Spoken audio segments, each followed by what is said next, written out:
Back assholes. Happy 2024. It's been a long, whimsical last month of adventures and douche baggery. so yeah, it's been a long month of adventures going to Austin, and I just got back from 6 days in fucking Miami. I think they call that a bender. Yeah, so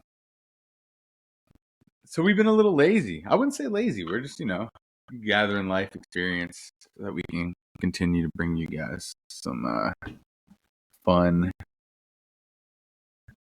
stories and anecdotes and life lessons. And you give us a reason to get absolutely plastered at 2 o'clock on a Sunday. Yeah, this episode is brought to you by Vodka Red Bull. Not directly. They're not paying us. But indirectly.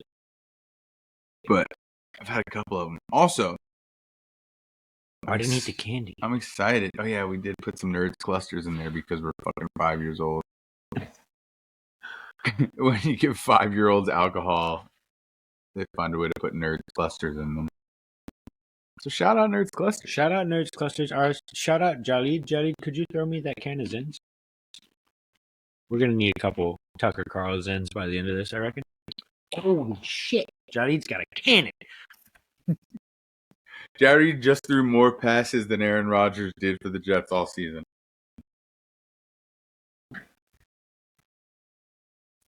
It's amazing. All right, Jalid, coming through with the heaters. So yeah, dude.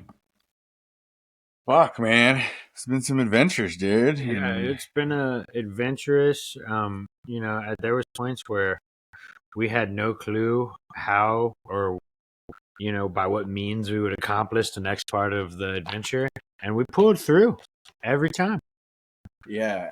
There was a point in Austin where I think we woke up like fucking like $100. Yeah, $100 to get back and to have a good night. To drive 1,000 miles. Johnny had to save us. Yeah, shouts out to Jalid. Shouts out to Jalid. Jalid, shouts out to you. Thank you, gentlemen. Yes. He wasn't there in Austin, but he was there in spirit and in finances, apparently. Supposedly. We got back, though. Allegedly. We fucked around, and we got back. We actually made it back at right about 1 a.m. and the bar didn't close on New Year's Eve. And, yeah, part 2 of the Austin Roadcast is coming soon. But we just felt that you guys haven't seen our faces in a little bit, and I wanted to come in here with some swaggy sunglasses and show you motherfuckers that we still out here. Some faggy sunglasses for sure. Faggy. Flower power. Flower power. Yeah, brother. That's right. Because we're comfortable with our masculinity. We can wear sunflowers on our face and still look fly. Jonah's over here looking like he's co-starring next to Will Smith in Wild West 2. Hey, you wouldn't believe what these glasses can do. They can flip. What else can they do? They turn bitches into puddles. Turn bitches into puddles? Like the Wizard of Oz? Yes. The Wicked Witch of the West. She came down in a bubble, dog. Isn't the fucking Wicked Witch? Am I wrong? Like, you can't sit there and tell me that I'm wrong. You can't tell me I'm wrong. Oh, God. So, yeah, I had planned for us to come on here early on and talk about our New Year's resolution. But let's just be real, guys. We don't do that. That shit hit the fan fucking day one. Yeah. I mean, when you're, you get to a certain age, you start making these lofty New Year's resolutions, and then you just realize that you're just going to disappoint yourself in about a week and a half when you ultimately come to the conclusion that you never fucking follow through with these resolutions. So what's the best resolution? Not to have a fucking resolution. No expectations, no disappointment, We keep everything in check. Everything's good. Everything's Gucci. I'm not even sure if any of that made sense, but you said it so well that I am fully on board. Yeah. I just think that it's best if we understand that we're all out here doing our best. We're all degenerates in our own right. Amen. And to set any wild standards that we're not, it's just foolhardy. It's foolhardy. It's a bunch of tomfoolery. Tomfoolery, if you will. And I will not be a part of it. And the Exchanging Bits family won't be a part of it. And the fucking brand won't be a part of it. So no resolutions, you fucking animals. Just be you. And fuck them. My resolution is to actually be more active in my life, and I've been doing that pretty well so far. Wow, way to derail the whole thing, Jelliot. But we're proud of you, I guess. Yeah, he really diffused my point real quick. But I am proud of you, and I do see it, Jadid, and I do see it. Keep working, but the rest of us, we know what we are, and we're gonna be here just like we were last year, and just like we'll goddamn be next year. Amen, brother. So some crazy things have been happening in comedy lately. There's been a bunch of stirring around, and that's what we're here for. We're here to bring you guys awareness to the comedy happenings in the world, and really, bring you into a deeper understanding of the state of comedy right now. And I think nobody is doing that better at the moment to try to bring awareness to it than Katt Williams. Yes, indeed. Katt Williams is saying things that should not be said, but only thought. And it's the things that need to be said is the thing. Yeah, I mean, he's whistleblowing. I mean, he went after Katt Williams, Ludacris. Katt Williams went after Katt Williams? Katt Williams. He went after Kevin Hart. He is Katt Williams. He is Katt Williams. Yes, indeed. Restart. Billy, restart. Hit the list. Go. He went after Kevin Hart. Kevin. Ludacris. Luda. Motherfucking Ricky Smiley. Ricky Smiley. Fucking Steve Harvey. Cedric the Entertainer. Set. He went after Rogan? Rogan? What did he say about Rogan? He was talking about how Joe Rogan and his white dudes he's with that have never been funny. He's just trying to push them, and he's like, he won't have me on his show. He doesn't want me on his show. And then Joe like tweeted at him or X'd at him or whatever. He composed We're still calling it tweets. a response. A correspondence? Yes, he wrote a correspondence Indeed. and was like, you can come on whenever you want, dude. Yeah, because Joe's real, bro. Yeah, and Joe could also rip Katt Williams in half. Yeah, if Katt Williams A 13-year-old boy ripped him in half. Yeah, but if Katt Williams really wanted to go on Joe Rogan and do that whole whistleblower shit, Shannon Sharp is not as good of an interviewer as Joe is. And Joe would be able to maybe not diffuse some of the... Because I agree with a lot of the shit that Katt Williams was saying. And I think that there are industry gatekeepers. And I think that when you push the wrong buttons in this industry, that you will see some resistance. And I would not doubt it if this whole, gay Illuminati fucking fuck you in your butthole for opportunity shit that he's trying to spew is not the truth. I could see it. I could see it. And he was pretty transparent about his beliefs on it.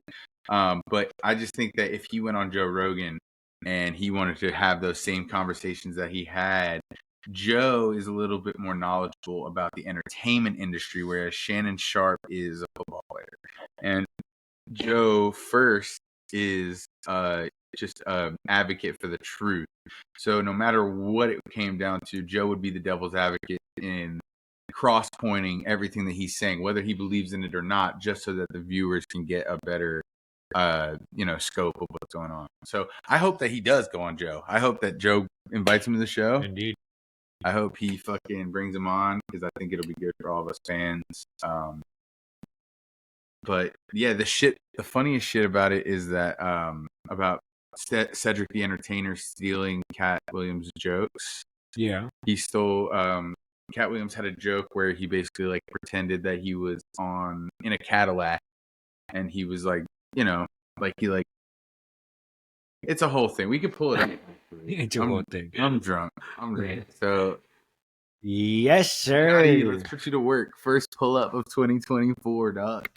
Well, before we move too far from the Joe Rogan thing with Katt, I do have a short pulled up on YouTube that may explain it better than I could have. Okay. Yeah, do it. Let's do it. And then pull up the other one. Have the other one. Okay. Said that Joe Rogan doesn't want him on his podcast, and Joe offers a surprising response after Katt Williams' call out on Club Shay Shay podcast. And that's how it was for Blue Comedy. If you were a comedian that cussed, you were ridiculed by the mainstream comedy geist. That would be like me being on Joe Rogan. Joe don't want me on there. I need to be on Shannon. Joe got 6 comedians that never been funny. He want to push out. But that's really how it is. Joe Rogan tweeted, "I love Katt. He's one of my favorite comics, and I'd love to have him on. We talk about him all the time. If he's down, I'll make." That's right, dude. I see Joe's real. You can say what you will about what he believes or how you feel about what he believes, but he's one of the people out here that are actually advocating for the next generation of comedians and just like the truth. Just trying to get out the truth and understanding that maybe you're just a fucking idiot about certain topics, you know? It's okay. It's okay to not know everything about everything. So that would be a fucking debate, I think, for the ages, Katt Williams versus Joe Rogan. It'd be a tough one. I think it'd be good. Yeah, I would enjoy it for sure. It would be good. I mean, I would hope some wild shit would be said. Yeah. So shout out Katt Williams either way. He's a fucking legend. Whether this is to just stir the pot or whether he's going for throats. Hopefully he doesn't get Epstein. You know what I'm saying? Yeah, he's a hilarious comedian. I like all of his stuff that he does. Oh yeah. I mean he's a genius, dude. He's one of those people that like he breaks the barrier of like saying too much but not saying enough at the same time, like where you want more, but he also like hits you real hard with what he's saying. He's always been that way. So that's why it surprises me for him to say that Joe is pushing unfunny comedians. Name one unfunny comedian that Joe rides around. You can't find one. You can't. Name one. Yeah. Unless Katt Williams is gonna truly tell me that Shane Gillis, Mark Norman, Ari Shaffir, fucking, Tony Hinchcliffe. You're going to tell me that these guys, Joey Diaz, these guys, Bert Kreischer, Tim Dillon, the best comedians in the world, man. Those are the best comedians in the world. Joey Diaz. Yeah, he said Joey Diaz. Oh, you said Joey Diaz? Yeah. Good for you. Yeah. But, so yeah. Yeah. So yeah. Shout out Katt. The Club Shay Shay interview. If you haven't watched it, go check it out. It's on YouTube. It's a good ass watch. It is. It's definitely entertaining. All right, so this is what I was talking about. This is Cedric the Entertainer stealing Katt Williams' joke. And this legitimately Katt Williams says Cedric the Entertainer stole from him. We are going to do a side-by-side, beat-by-beat comparison as well as a little research to get an official answer to whether or not the joke was truly stolen or just a little similar. Katt Williams' premise: black people listen to their music so loud that they can't even hear it when their car turn off. Cedric the Entertainer's premise: black people could fly a spaceship to the moon like a 72 deuce and a quarter. Now the Entertainer's 2 different responses. What up, y'all? What's up? It's I'm gonna address this Katt Williams thing one time, man. I saw people on there really commenting about that. Look, I have no idea what this brother is talking about. That joke is over 30 years old, close to 30-something years old. I did the Kings of Comedy in 1999. Probably have been doing that joke 6-7 years before that. This was Cedric the Entertainer's final reply. He says, revisionist history, regardless of whatever Katt's opinion, my career can't be reduced to one joke Katt Williams claims as his. I've been in over 40 movies. My specials, my brand speak volumes for who I am. The people I've put on, including Cat in the Hat at the Gibson Amphitheater. Damn. Hope I said that right. And he goes on to say, all that tough talk is corny. I'm a grown man, dog. And none of that mess gonna go like you think. You do you, and I got this over here.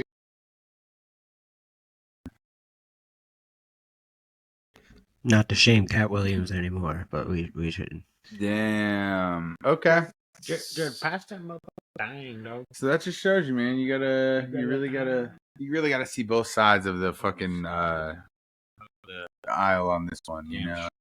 Because I mean, I wouldn't say that Cedric the Entertainer is funnier than Katt Williams, but he is also a legend in entertainment, and like he said, he's been in a bunch of movies. He really doesn't have anything to prove to Katt Williams. But it's just interesting, man. I like the beef. I like the controversy. Yeah, just a little bit, kind of stir the pot a little bit, keep it interesting. Yeah. The thing Katt said about Cedric, like, not being an entertainer, though, like, he's not singing and dancing and doing all the things the entertainer does. That was kind of funny, though. Yeah, no. I mean, he brought up a lot of points. He had me dying laughing on like half of that interview because he a lot of the shit he said is rooted in truth, I believe. Especially about like the Ricky Smiley shit that he said that he put a clause in his contract that if he ever did a movie with Ricky Smiley ever again, that Ricky Smiley would have to do a dress. And then after that happened, the next movie Ricky Smiley was in was Big Mama's House 3 or some shit, and he was wearing a dress the whole time. So it's pretty fucked up, man. That's how the cogs of the industry move, man. It's fucking weird. That's how they treat each other. You're fucking weird, dude. I've been meaning to let you know. Me and Jardy actually talked about it the other day. We're like, we gotta go let him know. That was a great segue. So what's next? Center there. So what's next? Another weird thing that happened in comedy is Joe Coy hosting the Emmys. Jardy, can you pull up a little like highlight of Joe Coy's bad night at the Emmys? Because or Golden Globes, whatever he hosted. Isn't that the Emmys though? Isn't the Golden Globes the Emmys? No, I think they're a separate thing. Okay. Now I'm confused. Look up the hierarchy of fucking award shows. Yeah. Oh wow. Really bring it in there. Yeah, really bring it in there. I'm so surprised it did not knock that thing over. What? What do you think is the better option out of these? Joe Coy's Golden Globes monologue. All right, so wait, let me preface it real quick because Joe Coy, I've been watching him stand up for a long time. I would say 10 years now. I've been peeping his stand up shit, and he is a legend, bro. He's a Comedy Store legend. He's an improv legend. He's come up in his own lane, and his like storytelling and shit is unmatched. Like, he's a really great comedian, and his specials are hilarious. He got this job to host the Golden Globes on 9 days' notice. He was thrown into the wolves because the original person that was supposed to, I think, bowed out. I'm not sure who it was. We should probably look that up for the truth's sake. It was Joseph Campion. It was me. I was fucked up in Austin. So we bailed on the Golden Globes. They were going to give me all the globes. All the globes. And he's a big fan of globes. Big geography guy. Big globe. Some would say I'm shaped like a globe. Yeah, he puts his whole life devoted to the globe. I just look like a weird hippie version of the Unabomber. It's throwing me off. And I look like John Lennon ate KFC every day for 28 years. Yeah. I'd shoot you too. Hell yeah. I'll drink to that. Dude, how you doing on your beverage over there? I'm getting a little low. I'm getting a little low. What is the state of the union as far as the amount of alcohol we have? Well, funny. How's that looking? Here is one of the first articles. That's what $17 will get you in the. All right, so let me read this. Who was supposed to host the Golden Globe? Turned out there was one plan in place. Can you zoom in on that a little bit for me, brother? Let's really dissect this. So yeah, he was thrown into this basically. Joe Coy flopped hard during his opening monologue, leaving many to wonder whether he was the backup host, due in part to comments made during the monologue about a lack of prep time. So what gives? Well, let's clear something up right out of the gate. Okay. All right. Hell yeah. Let's clear something up right out of the gate. Joe Coy was not a backup host and did not replace another host that CBS had lined up. While he's not a household name and most certainly did not wow the audiences at home, he was not a backup or replacement host. Coy was the only host that CBS had announced and was not a last-minute replacement, but his monologue might have made you think he was. Oh, I've heard blew nothing it straight out of the water. I've heard nothing but the opposite, though. I follow him, and he has been saying adamantly that he had 9 days to prepare. All right, so let me see. During his monologue at the start of the Golden Globes, Coy made a joke about having 10 days to prep for the job, which is true as he was the only just recently announced as host. However, this was not because CBS had to replace another host who backed out. Oh, so both sides are correct. Okay, so there's a lot of speculation that finding a host for the event was a difficult task, with some outlets hinting that no one wanted the gig, which is fair. The Golden Globes have been plagued with controversy in recent years, since some boycotting the event in recent years, including some of last year's nominees in top categories. Considering the early reactions from those at home and in attendance, we have a feeling Coy won't be asked back to host again next year, which honestly we're in support of. Yeah, I mean, I wouldn't say. All right, let's play Can we play his little opening monologue at least? Let's hear that. His monologue? I don't know. I mean, we'll play just a little bit of it. I'm sure it wasn't great. Yeah, whatever it is. Let's just hear a little. Dude, you know who Jim Gaffigan did go off during This short 2-minute one should be good. Yeah, that's perfect. Let's do that. All right, so this is a little tender, juicy chicken made to order. Crispy bacon. Oh yeah, dude. Exchanging Bits. Yo, I got the gig 10 days ago. You want a perfect monologue? Yo, shut up. Joe Coy got the 2024 Golden Globes off to a bumpy start, going off script as some of his jokes were met with not so enthusiastic reactions. The night's host aimed zingers at the year's biggest TV shows and films, including Oppenheimer. Oppenheimer answered a lifelong question that's been on my mind for years. Yes, scientists do get laid. He then brought Barbie into the conversation and had this to say. Oppenheimer is based on a 721-page Pulitzer Prize-winning book about the Manhattan Project. And Barbie is on a plastic doll with big boobies. I watched Barbie. I loved it. I really did love it.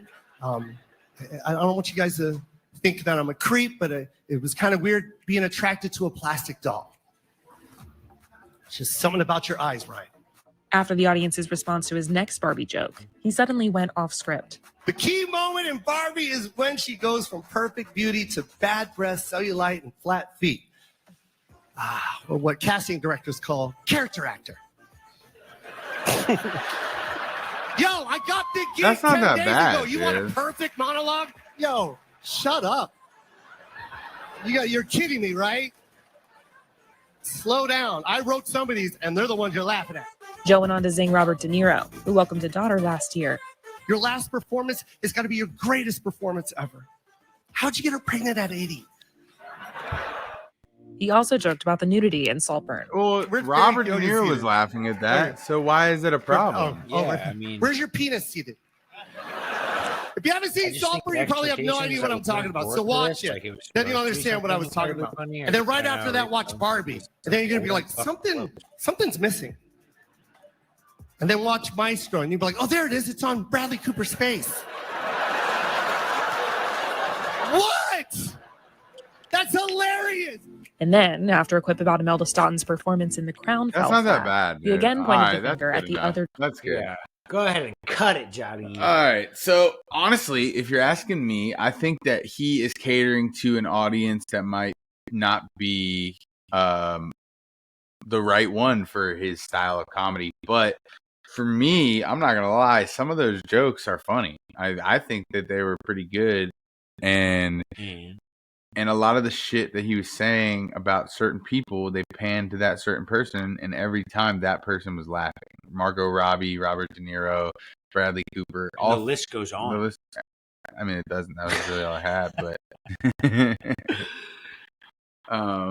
So yeah, dude. I don't know, man. I think that Joe Coy is still a funny ass comedian. He's still a legend. That might not have been his gig to host a show. Mitch Hedberg has a funny ass joke, and I feel like this kind of like relates to this a little bit. Mitch Hedberg said, when you become a famous comedian, everybody wants you to do other things. Like, he's like, are you a farmer? And he's like, so you raise cows. So does that mean that you can make milk too? And he's like, you're a comedian. Can you act? Can you this? Can you that? Like, just because you came in as a comedian doesn't mean that you can host a fucking Golden Globes, and doesn't mean everyone's going to like you. But Joe Coy is about as successful as they get. He sells out arenas. So I don't really think that anybody's criticism on him after that matters to him at all. I don't think he gives a fuck, personally. I mean, it's the Golden Globes. Who really cares, you know? Yeah.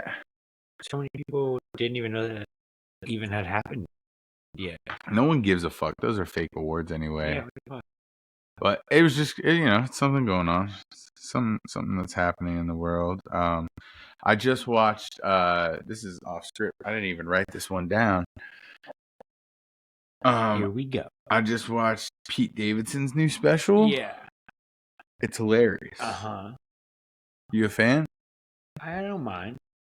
You don't mind? Yeah. Do you have problems with? I got some minor problems. What are the problems? It was just the Ariana Grande and him right before Mac Miller died. Right before, honestly, yeah. Before? Yeah. So you're okay. I mean, yeah. I could see that. I could see that. But he's still funny, and he hasn't fucked with her in a long time, and he's had a lot of women in between her. Yeah. I'm pretty sure he's given up. He's batting 1,000. He's batting 1,000,000. But his special, Jody, can you pull up like a little highlight? Is there like maybe a highlight of Pete Davidson's new special just to give them a taste?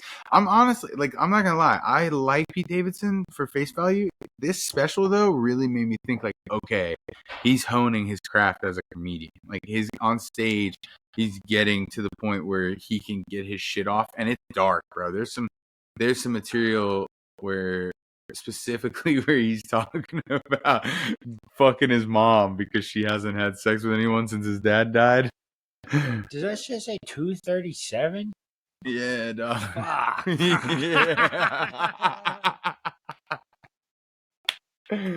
I started off the day drinking 2 fucking Bloody Marys, and then I went to my house and I drank a fat fucking coffee with rum chata in Ready, it. boys? Fucking Zen in the trash can.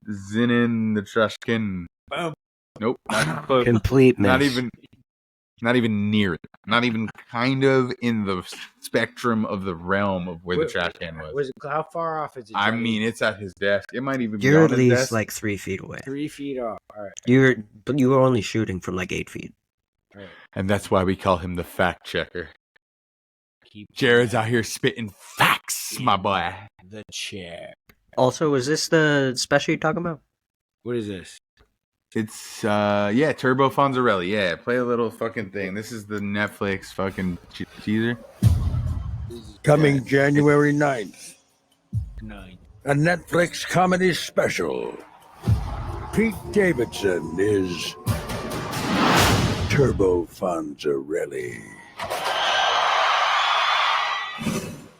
What the fuck is a Turbo Fonzarelli?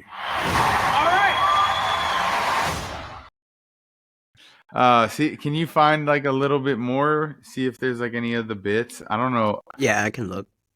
Are we allowed to do this? Yeah, I'm sure we can. And if not, then YouTube will demonetize us. And fuck it, we're not making any money anyway. So what do we care if it gets demonetized? Right? Fuck the system. Fuck you, dude. You. The system. Always trying to get us down, dude. Always trying to fucking lead us to the depths, dog. Yeah, dog. Fuck that, dog. Yeah, dog. Fuck that, dog. I can't believe it's fucking 2:30. I can. What? It's the doctor's favorite time, dog. A dentist. A Nice. dentist's favorite time. 240. I fucked it up. I understood. I understood it. God, though. you suck, dude. The dentist's favorite time. 230. Dude, look. I just pulled up the clip. Okay, pull it up. Sorry, You yeah. got it? Yeah, Johnny. Guys, about time. Yeah, here we go. Here we go. Won't fucking date. I'm trying to get her to date, you know. She was like, "Your father was my man," you know. And I'm like, "No, all at first. It's been 20 years of this fucking Nicholas Sparks bullshit. I'm tired. I'm tired of it. She needs to get out there, because all that weird energy that's supposed to be on a cock goes to me and my sister, and it's fucking weird. I'll go to my mom's, I'll hang out, I'll eat dinner for an hour, and she's like, "Where are you going?" I'm like, "Home. What do you mean? Unless we're about to fuck in the shower, my duties as a son are done." It's to the point where I might just fuck her, just to get her off my back. Maybe you're just not as good as a son as you think you are, huh? I'm the fucking son of the century right here. Give me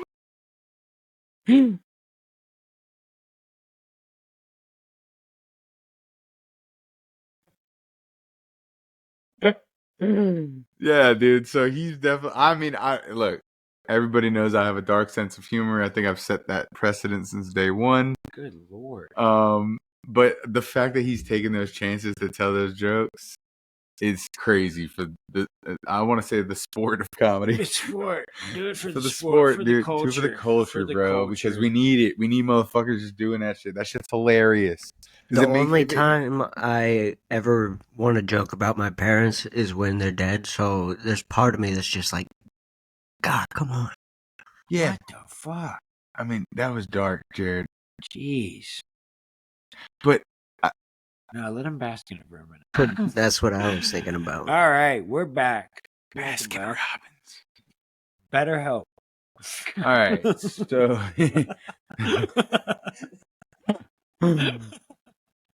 oh man, betterhelp.com. All right. So this is a crazy occurrence. It almost feels like an eclipse of sorts. An eclipse, yes. Bill Belichick No. and Nick Saban.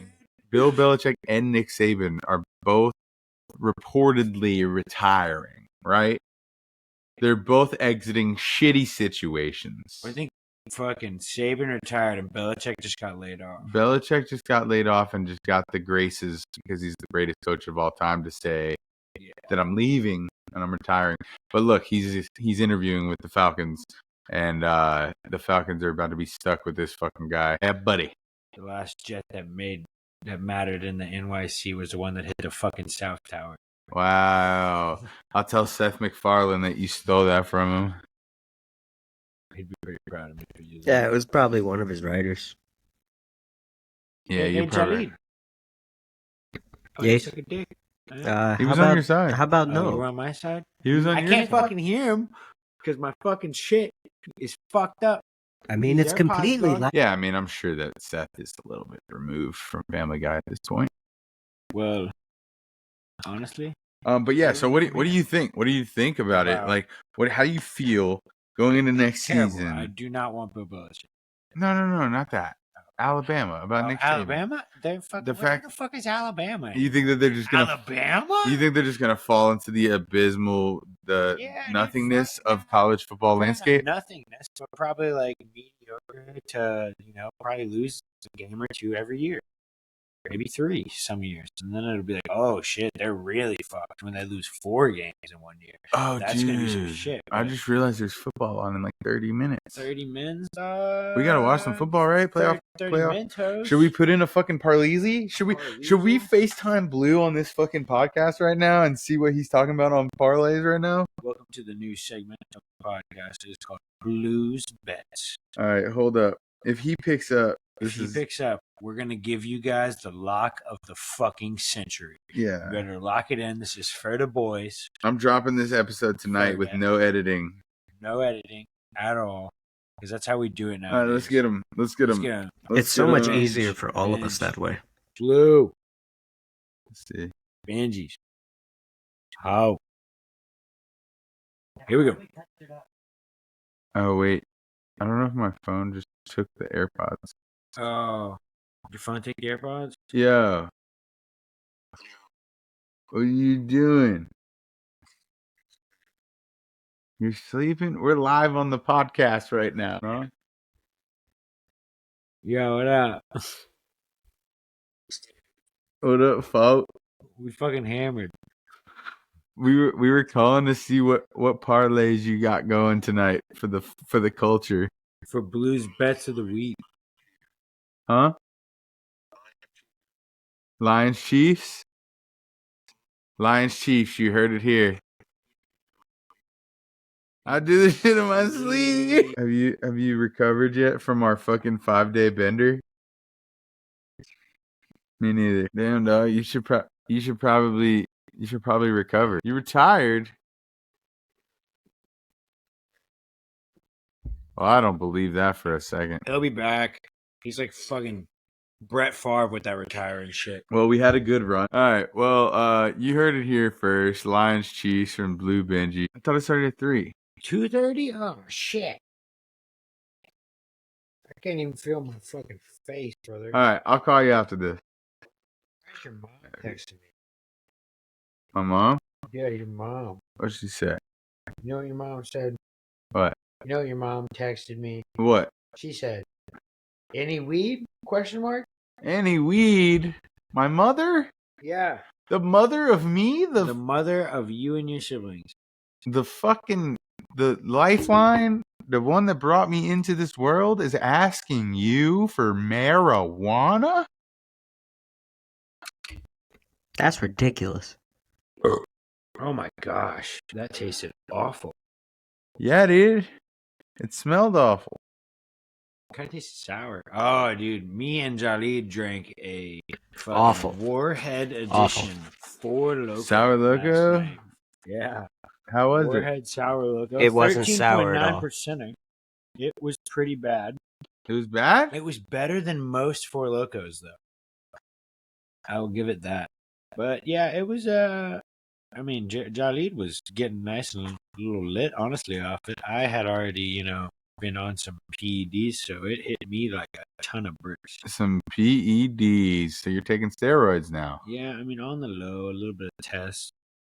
Yeah, it just makes you feel good. Yeah, I mean, let's see those muscles, dude. You flexed for the camera one time. Show us the hard work that these steroids are putting in. Please don't. I don't know. I don't think I can show my balls on camera. They're shrinking, I'm sure. Speaking of balls on camera. Speaking of balls, what, Jelly? You know what? You know what we've seen. Shit. All right. I haven't heard a goddamn thing. All right. One thing that I think is hilarious that I've found in the last couple of weeks is that one mailman. Yes. Yes. That one specific mailman. That one specific mailman. He is an Instagram personality. I don't know what the fuck he is. He's a testament to swag. He's just a fucking positive Instagram creator. Jared, can you pull up that one mailman like fit check or fucking whatever the fuck he calls it, outfit of the day? He is hilarious. What a catch. For those of you who did not see, you guys can't see on camera, but his phone was about to fucking shoot. He palmed that bitch. Palm that motherfucker right up, right there, right quick. I'm not just a host, I'm a wide receiver. All right. With the Yo, here we go. It's who they? No, start it over. Yo, volleyball's fucking. That's there's shit. Hey, go back there. Like a booty. It's who they? Keep the fit real quick, damn it. I ain't even trying to take too much of your time. This only gonna take a little minute. Check him out real quick, Stank. Ooh. Stank.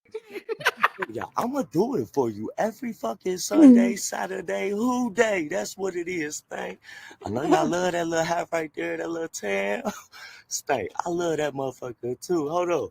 Cause he got the white jersey. I know y'all probably think this Higgins, but I got this motherfucker from the corner store. It say Huggins on the back. Stank, I'm just playing. It's real, damn it. Leave him alone. You better stop that. With the Dickies, you know we gonna rock them Dickies. If it's one thing I'm gonna do, it's rock some fucking Dickies. And I know you probably tired of it, but I don't care. You made me like it too, Stank. Oh shit. Now with the 13s, look at them things. That little tan right there. Got that little tan long. Hey, little stanker booty. It's who they. Little stanker booty. Alright, so yeah, he's fucking hilarious, dude. I watch his ass every single day because it's just like a dose of positivity. It was just some wigger in the middle of Cincinnati.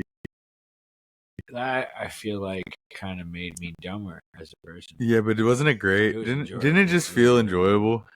He's just enjoying his life. Yeah. There's one where he'll be like, I got a white Bengals fitted. And he is dead ass serious, bro. I'm pretty sure. I don't think it's a character. I'm almost positive he just lives his life that way. And he's a mailman too, apparently. I don't know that for a fact, but his I've never seen him deliver mail, but his Instagram handle is that one mailman, and I could only assume that the motherfucker is a mailman. Because why else would you call yourself that? The defense rests, motherfucker. The court resides. Judge Joey C. Major. In the case of Jalid versus the world. You may be seated. Docket. I got that one mailman, and all I have else on this list of debauchery is funny Jews. Funny Jews. First off, those Jews that were in the tunnels were pretty funny. Second off, you got Anne Frank. Hilarious. Hilarious. Because hide and seek's always been a kind of whimsical game. If comedy, her diary was a joke book, actually. If comedy was what it was now, Anne Frank would be like Amy Schumer. That's damn straight. Doing just enough to get by. Moving on. All right, who's the next Jew? Adam Sandler. Adam Sandler's That's funny, the real funny number one. Jew. Rob Schneider, half Jew, funny. Ari Shaffir, funny Jew. We're trying to get to the bottom of are Jews funny? I think inherently as people, they're just funny. It's not even a hate thing. It's just I think that there's things about my heritage. Italians, we're fucking hilarious. There's certain things. Yeah, Jews are the same way. How they talk, how they dress, how they are funny as fuck. There's not many. I mean, maybe there are more successful Jewish comedians than I know of, but the ones that we can think of are all hilarious. Dave Portnoy, also a funny Jew. Dave Portnoy, he's not even a comedian, but he's just a funny ass Jew. And I didn't even know he was Jewish. Jewish dude celebrates Hanukkah. Yeah, Hanukkah. So yeah, dude. So there's funny Jews out there. Funny Jews out there, and you got to be aware of them because apparently they're right beneath your floorboard, ready to pop up at any minute. And Hans Landa is right above them, looking for them. Jews under the floorboard. No one would ever believe you. And then it turns out, oh my God, there were actually Jews under the floorboard. Jeez. They're about to get concrete poured on them. Jalid, it's very dark today. Very dark day for Jalid. They literally were though. That's how they found out about it. They were about to pour concrete, and they're like, "Oh, look at all these Jews." I didn't know. I was Dude, not I'm fucked up, and it is 2:54, dog. Hell yeah, we did it right. Did we? Nope. But we did it tight. There's something we didn't talk about. What? What are you talking about? Well, what we watched a couple of days ago. What we watched? Are you fucking stupid? Oh, Steve-O? No. Yeah, so we watched the new Steve-O bucket list special. Boy, I've seen every Jackass, and this shit makes Jackass seem like it's tame. Oh, dude. This man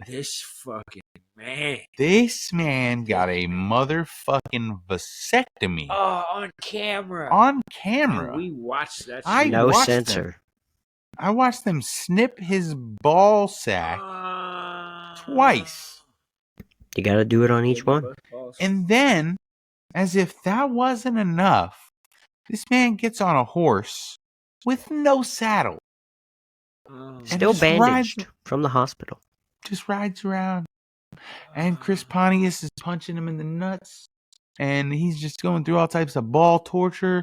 While right after getting a vasectomy, his nuts, we watched it, his nuts were purple. And then, Do you think they to filmed top it all skyjacking off, after? We watched him jerk off, full ejaculation. Wait, start over? While coming out of. What did he do? To top it all off, he fucking jumped out of airplane, jerking off, Oh, full yeah. ejaculation. Yeah, tandem skydiving with a random dude, and he wants to jerk off before he takes off, like ejaculate as he's jumping out. And he did it, and I watched it, and I think that I'm a little bit too close to Steve-O now. I'm not ashamed to say that we pirated that, and if I paid for it, I would have been utterly mad about it, probably. I would have been pissed. Steve-O, fuck you for that. Not to give it all away, but they also showed a part where he was trying to get cauliflower ear. And it was one of the most disturbing things I've seen. Are we? Is this illegal? All the things we're saying right now? What we're talking about is special. Come for a Steve-O. We're not mentioning everything. It'd be cool to hang out with Steve-O, though. Yeah, even if it was in court. Yeah, dude. I mean, we're just fucking joking around, dog. We're not joking around, Steve-O. We're serious, bro. What the fuck, man? Look me in the fucking eyes, Steve-O. What the fuck, Steve-O? Why would you do that? I feel like I have to show him my dick if I ever meet him. Yeah, if I ever meet him, I get to punch him in the balls once. I think. Fair. I was okay with wasabi snooters. It felt juvenile. Yeah, or fucking lemon juice in the eye. It felt juvenile. Even the skateboard to the shins, the hurtful shit. This motherfucker said vasectomy on camera. You get to see the doctor snip the wire. I have PTSD right now. I mean, he got cauliflower ear. And motherfucking Chuck Liddell. No, he couldn't get cauliflower. Yeah, but but he was trying to, and Chuck Liddell split his ear open, and there was a chunk hanging off of it. Oh, and then John Jones with the hammer. And then John Jones fucked it up with a hammer, and then it exploded, and there was a fucking chunk hanging off, and they just cut it with a scissor. It fucking hurt to watch, brother. It hurt to watch. I'm tensing up right now just even thinking about it. Steve-O, fuck you for that. I'm a lifelong fan, but fuck you for that. He also took a dive and fucking gross pissed. There was a lot of shit. It was nasty. Breath for a minute under piss. Steve-O's bucket list. Go fucking pay for it if you want to vomit for free. 5 people passed out during the course of this special. Yeah, I mean, what the Just during the recording. There was a warning at the beginning about passing out. God. Yeah. So yeah, Steve-O's bucket list, whatever. Bucket. Time for cheers and sneers. So I feel like we should probably address that now because we're here and why not? Well, it started off with large amounts of vodka and Red Bull, and as most nights with that go, we arrived at the arena a little early. I got out of the car, threw up in a bush as far away from the police as I could. Not very far. I got back in the car. We said, let's get inside. Next thing I remember, I'm eating a giant pretzel. I was eating elote in a cup. I don't remember it was delicious. Any of this. I'm sitting there eating a giant pretzel, and with every bite, I just started coming back to life. And I just kept telling myself, you got to eat this pretzel. It's saving you. And I powered through, and right when I finished the pretzel, I felt all right. And the night of insanity ensued.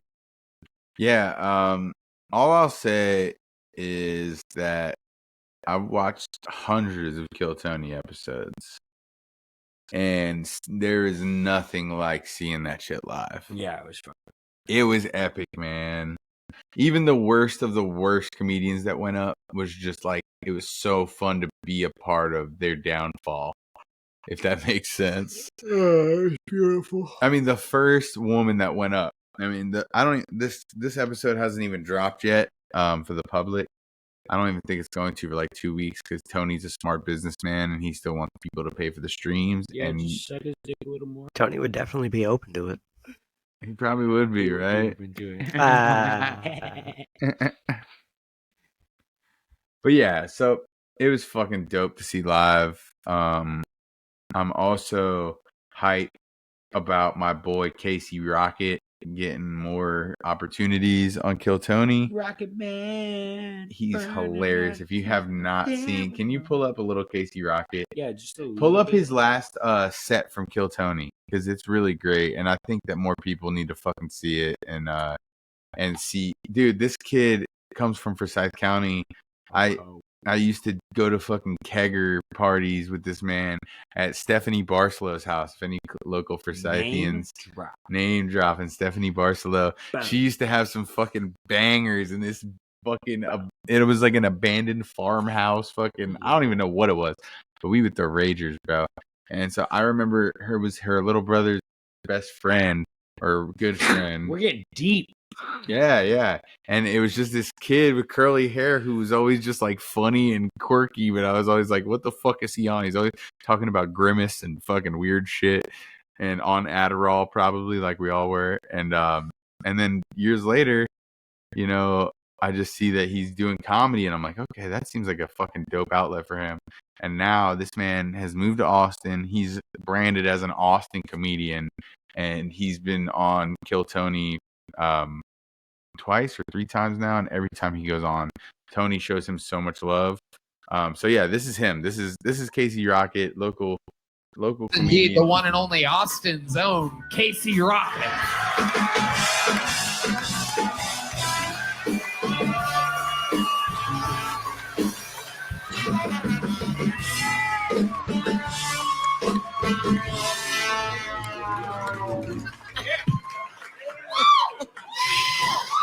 I really can't stay. Hell yeah. Get lost.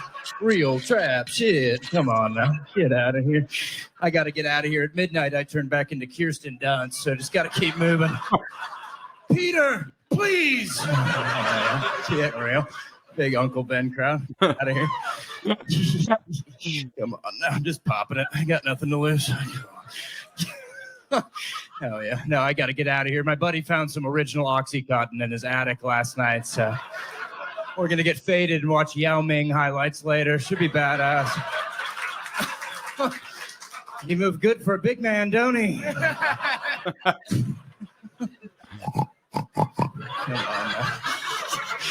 Folks, a lot of people talk about being California sober. Me, I'm Biloxi, Mississippi sober. That's where I do a bunch of whippets and lose my son on a riverboat gambling trip. How much will you credit me for the boy?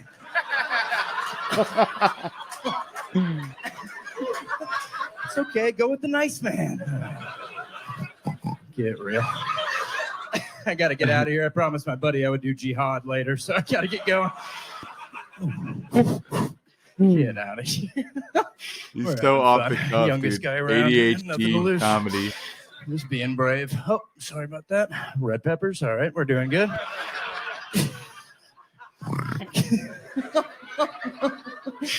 Hell yeah.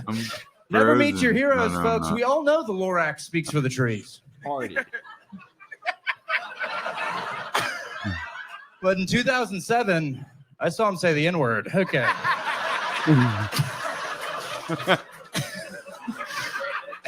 I just got to keep moving. Biden's trying to drone strike me right now. I can feel it. Good luck. Good luck. Yeah, for real. Yeah, I hate Ambien. I'm glad you brought that up. Last time I took Ambien, I accidentally donated my car to 1877 Cars for Kids. Fucked up part is I live in my car. Now I got to live with all these little kids. I think there's one more joke, right? Folks, there's no easy way to tell a child their parents are dead. There's no easy way to tell a child their parents are dead. There is a really, really fucking scary way to do it.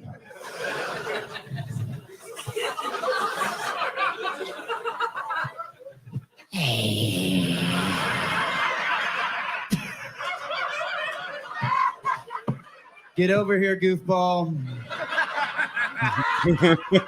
Your dad fell on the grill at Benihana's last night.